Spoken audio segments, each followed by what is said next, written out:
Mars! Welcome back sa akin dito sa ating YouTube channel. So, long time no unboxing na naman tayo. So, dito ay meron tayong Honor X7E. And this is color. What color is this? Sunrise Orange. So, this is Sunrise Orange. Meron tayong 6 GB of RAM with 128 GB of ROM. So, aside from that, ilan naman ang details na meron tayo within this box. So, proceed na tayo checking kung ano ba inclusion sa loob ng box. Of course, hindi mawawala dyan yung clear case natin, pin ejector or pin eject tool. And of course, we have here some of papers na meron tayo.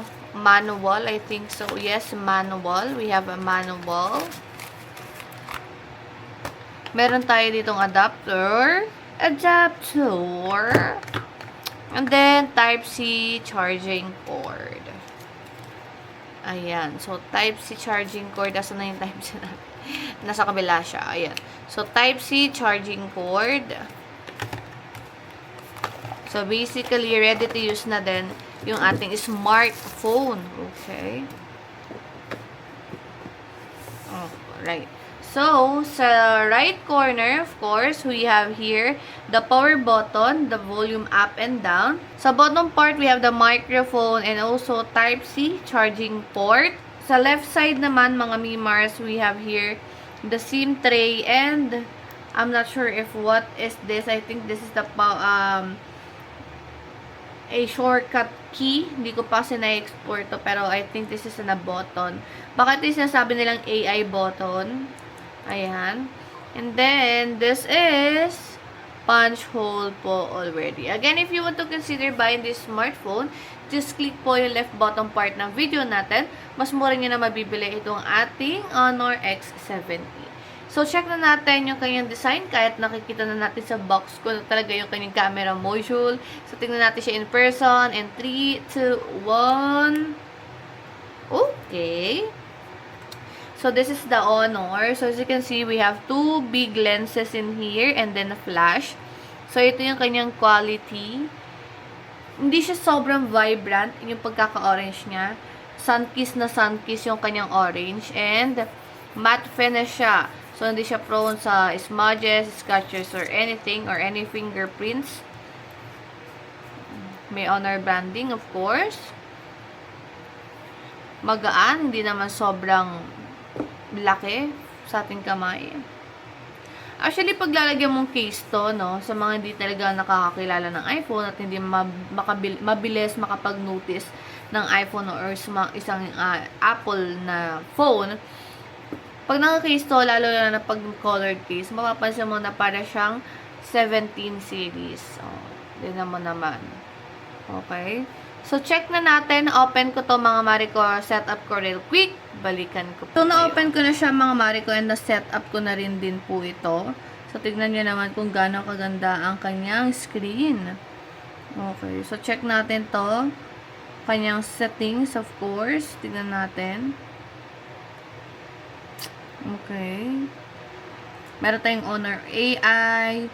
Sa display and brightness, maximum resolution natin dito, or refresh rate, sorry, is high, 120 Hz for ultra smooth visual, uses for more power.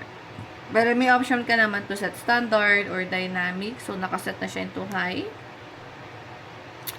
Sound and haptics, ayan. Sa biometrics, of course, we have face recognition and face recognition and also fingerprint ID. About phone tayo. So, this is MediaTek Helio G81 Ultra. Okay. 6 GB of RAM. Meron tong Honor RAM Turbo. 7,500 mAh battery capacity. Okay. 120 Hz, 128 gig yung ROM niya. So, this is Android version 16 already. Okay. So far, yun ang pala naman ma-explore ko sa inyo sa kanyang settings kasi nga, abangan nyo, mayroon tayong camera test and also game test. Kasama na dyan yung full review natin. So, tingnan natin yung kanyang camera.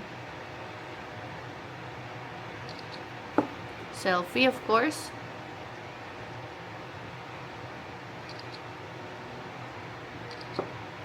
Alas 3 na po ng madaling araw at gising pa tayo. Nahihilo na ako sa puyat. Okay. So far, okay naman yung kanyang camera. As you can see. Pero hindi pa ako makakapagbigay ng any conclusion ko pagdating sa kanyang camera kasi hindi ko pa na-explore yung ibang mga features niya.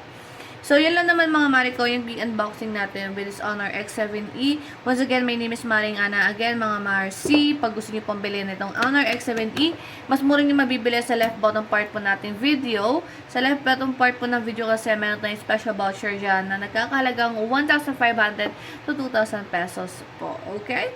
So, click that voucher and add to cart yun na itong ating Honor X7e. So, thank you so much for watching. Once again, my name is Maring Ana. Don't forget to follow me sa socials ko dyan sa gilid. Bye!